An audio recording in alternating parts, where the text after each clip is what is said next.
mga perang, ano nga yun? Mga perang halaman na tinayo ko dun sa aking ground. Sana wala po siyang tubo kasi ang dami ko ng pera dun sa wallet ko at dun sa Gcash ko at dun sa sa card. Pero tingnan nga natin.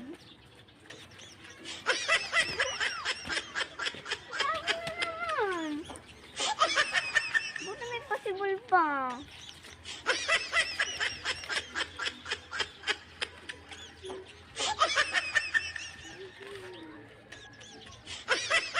Hirap naman pag mayaman ka na. Dami ko ng pera. Tapos magpagaling pala na. Sana di ka na tumubo.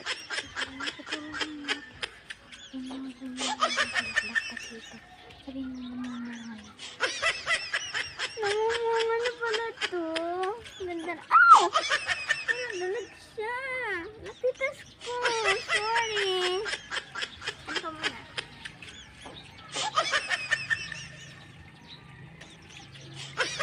Wow! Meron pala siyang tumubo na. Bulaklak. Please lang. Sir,